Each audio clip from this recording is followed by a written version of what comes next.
कभी दुनिया के लिए सबसे ताकतवर, सबसे प्रभावशाली और सबसे अहम फैसले लेने वाला देश कहलाने वाला अमेरिका आज खुद अपनी ही नीतियों की वजह से धराशायी होता नजर आ रहा है। अमेरिका के राष्ट्रपति डोनाल्ड ट्रंप ने सोचा था कि भारत पर टैरिफ लगाकर वह उसे आर्थिक तौर पर कमजोर कर रहे हैं और भारत को दुनिया की नजरों में छोटा कर देंगे, लेकिन हुआ ठीक इसके उल्टा। आज हालात ऐसे हैं कि भारत को दबाने का सपना देखने वाला अमेरिका खुद अकेला पड़ चुका है। जिन देशों को वह अपना सबसे करीबी सहयोगी मानता था, वही देश अब भारत के साथ खड़े हैं। भारत पर टैरिफ लगाना ट्रंप सरकार को इतना महंगा पड़ चुका है कि इस समय अमेरिका का पूरा राजनीतिक तंत्र हिल गया है। संसद से लेकर कोर्ट तक, आम जनता से लेकर बिजनेस लॉबी तक, हर जगह डोनाल्ड ट्रंप की नीतियों के खिलाफ गुस्सा फूट पड़ा।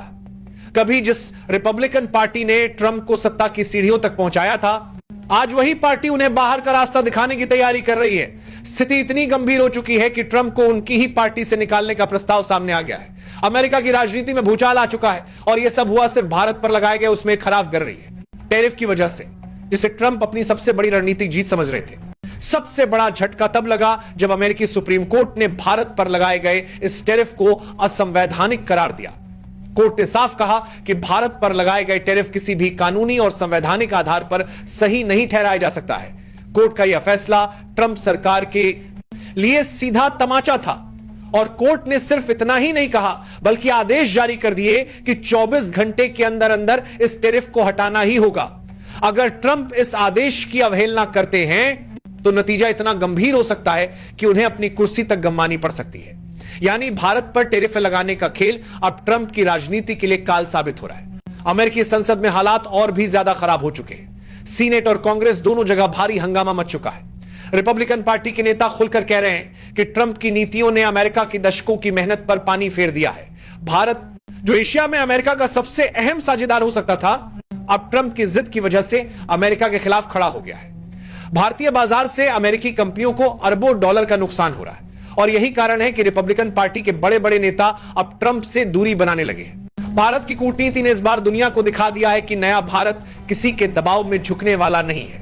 जब अमेरिका ने टैरिफ लगाया तो भारत ने जवाब में सोयाबीन की खेप लौटा दी, अमेरिकी कंपनियों पर बैन लगाने की तैयारी शुरू कर दी और चीन, रूस और ऑस्ट्रेलिया जैसे देशों के साथ नए व्यापारिक समझौते साइन कर दिए।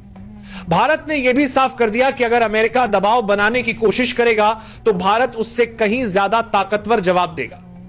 यह वही भारत है जो पहले चुपचाप सह लेता था, लेकिन अब यह नया भारत है जो किसी को भी उसी की भाषा में जवाब देना जानता है।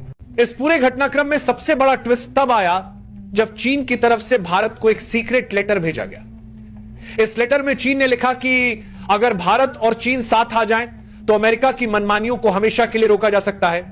चीन ने साफ तौर पर कहा कि ड्रैगन और हाथी की जोड़ी दुनिया को हिलाने की ताकत रखती है और अमेरिका की हर चाल को ध्वस्त कर सकती है। यही वजह थी कि पीएम नरेंद्र मोदी ने अचानक चीन की यात्रा का फैसला लिया। चीन में मोदी का स्वागत जिस भव्य तरीके से हुआ, उसने पूरी दुनिया को हैरान कर दिया और वहां जो समझौते हुए, उन्होंने अमेरिका को सीधा झटका दिया। भारत और चीन ने मिलकर एफटीए साइन किया और यह भी तय किया कि अब दोनों देश आपस में डॉलर का इस्तेमाल नहीं करेंगे, यानी भारत और चीन अब अपनी ही करेंसी में व्यापार करेंगे। यह फैसला अमेरिका के लिए किसी ताबूत की आखिरी कील से कम नहीं है। ऑस्ट्रेलिया ने भी अमेरिका को करारा झटका दिया। ऑस्ट्रेलियाई प्रधानमंत्री ने साफ कहा कि दुनिया का कोई भी देश किसी दूसरे देश पर जबरन टैरिफ थोपने का हक नहीं रखता। यह बयान सीधे अमेरिका के खिलाफ था और सबसे खास बात यह थी कि ऑस्ट्रेलिया हमेशा से अमेरिका का करीबी साथी माना जाता था, लेकिन अब वही ऑस्ट्रेलिया भारत का हाथ थाम रहा है और अमेरिका के खिलाफ खड़ा हो गया है। रूस ने भी भारत के साथ अपने रिश्ते और मजबूत करने का ऐलान कर दिया है। व्लादिमीर पुतिन जल्द ही भारत की यात्रा पर आने वाले हैं और इसके बाद भारत, रूस और चीन की तिकड़ी एक बार फिर से दुनिया के सामने खड़ी होगी। अमेरिका के लिए यह स्थिति किसी बुरे सपने से कम नहीं है। जो अमेरिका कभी खुद को दुनिया की राजनीति का केंद्र मानता था, वही अब पूरी दुनिया के सामने अलग थलग पड़ चुका है। अमेरिका के भीतर भी बगावत शुरू हो चुकी है। वहां के लॉबी ग्रुप्स जो बड़े बड़े फैसलों पर असर डालते हैं,